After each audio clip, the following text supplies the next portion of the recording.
আমার কাছে মেকওভার মানে হচ্ছে মেকআপটা একদম নিখুঁত হতে হবে। কোনো রকম করে জাস্ট একটা গোজামিল দিয়ে আমি একটা ব্রাইডকে রেডি করে দিলাম অথবা যে কোনো একটা মেকআপ করলাম, এটা আমার মোটেও পছন্দ না। তাই আমি সবসময় চেষ্টা করি কিভাবে আমি একদম নিট অ্যান্ড ক্লিন একটা মেকআপ করব। অনেক মেকআপ আর্টিস্টদের কাজ অনেক ভালো, বাট মেকআপের মধ্যে ক্লিনলিনেস থাকে না, সব কিছু একদম পারফেক্ট থাকে না। বাট পারফেকশনটা আমার অনেক বেশি পছন্দ। এটা আমি আমার স্টুডেন্টদেরকেও বলে থাকি যে একটা ব্রাইড রেডি করতে গেলে অথবা নিজে রেডি হতে গেলে তোমরা কাজ কম করো, কিন্তু চেষ্টা করবা যে প্রত্যেকটা কাজ যাতে একদম পারফেক্ট হয়। আর তোমরাও ক্লাস করার ক্ষেত্রে, মেকআপ আর্টিস্ট চুজ করার ক্ষেত্রে কথা বলায় কে পারদর্শী এটা না দেখে তোমরা অবশ্যই খুঁজবা যে এমন কাউকে যে একদম পারফেক্ট কাজ করে। কারণ আমি অনেক ভালো ভালো মেকআপ আর্টিস্টও দেখেছি নিট অ্যান্ড ক্লিন মেকআপ করতে পারে না, ঠিকমতো আইল্যাশটাও পরাতে পারে না, লাইনারটাও পারফেক্টলি দিতে পারে না।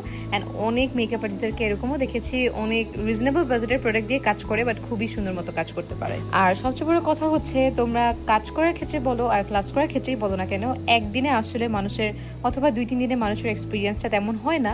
2-3 দিন ক্লাস করে কেউ কখনোই মেকআপ আর্টিস্ট হয়ে যাবে না, অথবা 2-3 দিন ক্লাস করিয়ে আমি তোমাকে একদম পারদর্শী বানিয়ে দিতে পারবো না। যদি এই কথাটা কেউ তোমাকে বলে থাকে তাহলে অবশ্যই সে ভুল কথা বলছে। শুধু গলাবাজি করলেই তার সবকিছু হয় না, অনেক কিছু কাজেও প্রমাণ করতে হয়। একটা ব্রাইডকে একটা স্কিনে কিভাবে তুমি কাজ করবে এইটা হচ্ছে টোটাল এক্সপিরিয়েন্সের একটা ব্যাপার।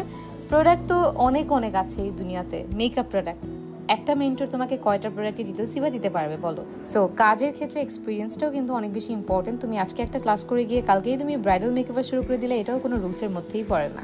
সবসময় মনে রাখবেন কাজের ক্ষেত্রে ভিন্নতা আনতে হবে। সবসময় একরকমের মেকআপ, একরকমের বেজ, একরকমের আই লুক, এই জিনিসগুলো আসলে ভালো লাগে না। বাট প্রত্যেকটা মানুষের সিগনেচার কিছু আই মেকআপ থেকেই থাকে, যেমন এই আই মেকআপটা আমার সিগনেচার আই লুক। সো যে কোনো ব্রাইড আসলেই আমার কাছে সর্বপ্রথম, যে কোনো ব্রাইড না, মোস্ট অফ দ্য ব্রাইডই হচ্ছে এই ধরনের আই মেকআপটা করার ইচ্ছা পোষণ করে। বাট আমি কিন্তু সব ব্রাইডকে সেমভাবে করে দিই না, কারণ এক একজনের চোখের প্যাটার্ন এক এক রকম, এক একজনকে এক এক রকমভাবে করলে ভালো লাগবে। যাদের চোখটা একটু বড় তাদের চোখে একরকম করে করি, যাদের চোখটা একটু ছোট তাদের চোখে একরকম করে করি। মেকআপের কিছু রুলস রেগুলেশন শুধুমাত্র টিপস অ্যান্ড ট্রিক্সের মধ্যে সীমাবদ্ধ না, অনেক কিছু তোমাকে বুঝে শুনেও করতে হবে।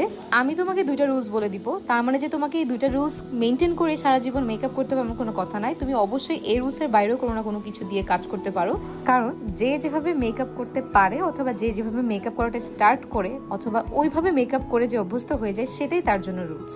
তারপর ক্লায়েন্টের সাথে আন্ডারস্ট্যান্ডিং এর একটা ব্যাপার আছে। ক্লায়েন্ট তোমাকে বললো আমি অনেক সিম্পল মেকওভার নিব, তার মানে এই না যে আমি জাস্ট ট্রান্সিশন কালার একটা শিমার লাগায় মেকআপ শেষ করে দিলাম। That's not call simple makeup. আমাকে মাথায় রাখতে হবে যে সে একটা ব্রাইড, অবশ্যই আমাকে সিম্পলের মধ্যে এমন কিছু করতে হবে যেটা তাকে দেখতে অনেক বেশি গর্জিয়াস দেখা যায়। ধরে নাও আজকে আমি যে আই মেকআপটা করলাম, আপু আমাকে বারবার বলছিল আপু আমাকে সিম্পলের মধ্যে মেকআপ দিবেন যাতে আমাকে লাইট ওয়েটেড মেকআপ লাগে, অনেক বেশি ওভার না লাগে। আমি সবসময় এত বেশি মেকআপ করি না, তো আমি ওইভাবেই কিন্তু সিম্পলের মধ্যে কিভাবে ফুটিয়ে তোলা যায় যে না ও একটা ব্রাইড, এটা আমি মাথায় রেখে কাজটা করেছি। And all over